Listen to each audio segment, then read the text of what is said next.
मंडळी रामराम. झाली का चहा पाणी सर्वांची? काय चालू आहे? पाऊस पाणी आहे का तुमच्याकडं? हे बघा कसं भटान वाढतंय शेतामध्ये सगळीकडं.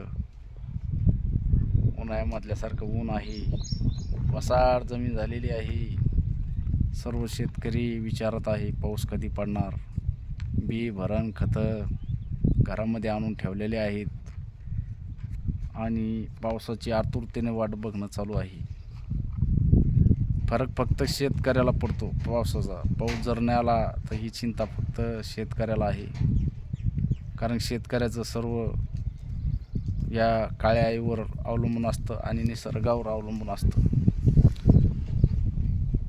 पाऊस जोपर्यंत पडत नाही तोपर्यंत शेतकऱ्याला झोप पण येत नाही, कारण जो घरामध्ये पैसा होता तो शेतकऱ्याने सर्व खत औषधामध्ये लावून म्हणजे खर्च केलेला आहे. आज सगळ्यांनी खत औषध घरामध्ये आणून ठेवलेलं आहे. फक्त आतुरता आहे ती फक्त पावसाची.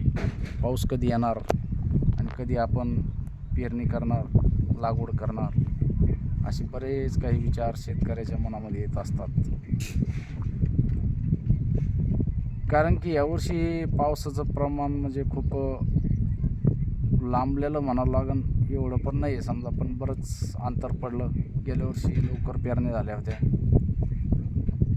आता सध्या पावसाचं एकही थेंब नाही आमच्याकडं. काही ठिकाणी पडला पाऊस, काल पडला, काही ठिकाणी 18 तारखेला पडला, काही बऱ्याच ठिकाणी पाऊस झाले, पण आमच्याकडे एकही पाऊस नाही आतापर्यंत. हे बघा तुम्ही, सगळीकडे ओसाड जमीन झाली, म्हणजे कुठंच काही असं दिसत नाही, कोणी शेतामध्ये दिसत नाही. कारण शेतातील कामं सर्व आवरलेले आहेत. फुलं गेल्या पाडून फक्त पावसाची आतुरतेने वाट पाहणं चालू आहे. आणि निसर्ग पण खूप परीक्षा घेतो आहे. जोपर्यंत निसर्ग बरसत नाही तोपर्यंत शेतकऱ्याला काहीच करता येत नाही. एकमेव शेतकरी असा आहे की जो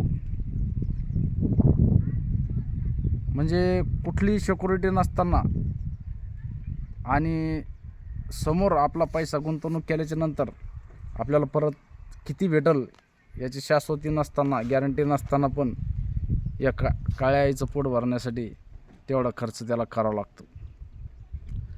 आज उद्या माल होईन ना होईन, पण आज लाखोंनी खर्च करावा लागतो. खत, औषधी, बियाणं सगळं स्टॉक घरामध्ये आणून ठेवावं लागतं अगोदर.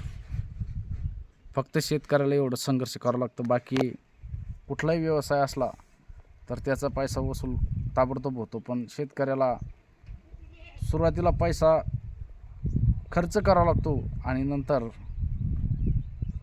त्याला जसजसा माल निघन त्या मालाच्या हिशोबानं परत पुढं चालून भाव कसा भेटतो, काय भेटतो याच्यावरती पण अवलंबून असतं.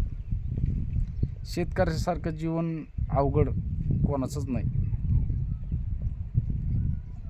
जेवढं घरामध्ये आज मुलाबाळांना शिक्षणासाठी वह्या पुस्तकं आणण्यासाठी पण काही काही शेतकऱ्याकडं पैशाच्या अडचणी असतात. खूप अवघड आहे हो शेतकऱ्याचं जीवन. म्हणजे एकदम कोण्या शब्दामध्ये सांगावं त्याची कथा म्हणजे कधीच संपत नाही, आयुष्यभर संपत नाही. इतक्या शेतकऱ्याच्या व्यथा अवघड आहे. पण आता निसर्गापुढं कोणाचंच काही चालत नाही.